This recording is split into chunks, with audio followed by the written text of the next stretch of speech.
Well, Woosha, there's some exciting news ahead of our clash with Port Adelaide this week with Matt Guelphy set for his debut. What has given you the confidence to select him for the first time? Well, Matt, he's been impressive all the way through since he arrived at the club. He's obviously a little bit more mature and he's played a couple of years of senior football in WA. And his performances both on the training track and in the VFL practice games in round one last week have been really strong performances. So, we're really confident he's ready for the opportunity. And what was the reaction like from Matt and the rest of the playing group? Yeah, Matt was very matter of fact, like, thanks very much, that's awesome. So he was a bit annoyed that one of the media guys had tweeted it a little bit earlier, assuming it had been announced on the training track, when at that point the players had no idea, and it wasn't about that at all. Anyway, he's excited, and the players are all rapt. They're really impressed with how he's gone about it, and rapt to see him get his chance. You mentioned he has played some senior football before. He's obviously got a nice strong body. Where can Essendon fans expect to see him line up on the weekend?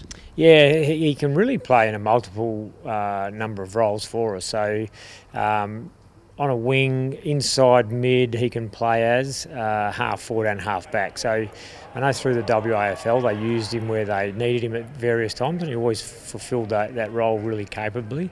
So he's a flexible player who will give us the ability to really consider what we need at any given time. But we'll see him on the wing a bit, and maybe at half back or half forward at various times as well. Now, Connor McKenna is the only confirmed out at this stage now that it's still an extended squad, but a number of players have been included, with Josh Begley holding his spot while Michael Hartley, Sean McKernan, Kyle Langford and Jackson Merritt are also in the mix. Was that off the back of some really strong VFL performances? It certainly is, yeah. Those guys have been in wonderful form, and their performances against Frankston last weekend were outstanding. So that form last week plus continued form throughout the summer means those guys are really putting pressure on the players in the senior team. And we were poor the previous week, so we certainly have to consider the possibility of other changes to that lineup. And regardless of how many changes are made, we expect that the team will respond and play a lot more closely aligned to the way that we've talked about playing. Langford was one that did come out last week. What's impressed you the most about his response? Yeah, he didn't get too disappointed. Obviously, everyone's always disappointed if they're not in the senior team, but his immediate focus was, well, I've got to work on parts of my game that are going to help me become a better AFL midfielder, and he really went back and displayed that. Was a real good team player, playing his role, doing his inside mid work and pushing forward at times. Now, Port are clear at the top of the ladder and obviously will be a great challenge. While there are no easy games these days, do you think every game is still winnable?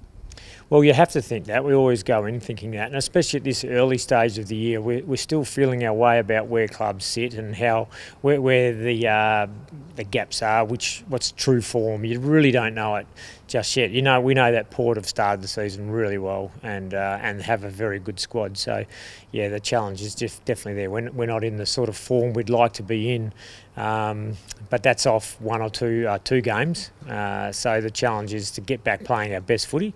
And let's see what the result is from that. We'll get a good feel for how we're tracking. If we play our best footy, it'll give us a good indication of how we match up against Port. Well, good luck and thanks for your time. Thanks very much.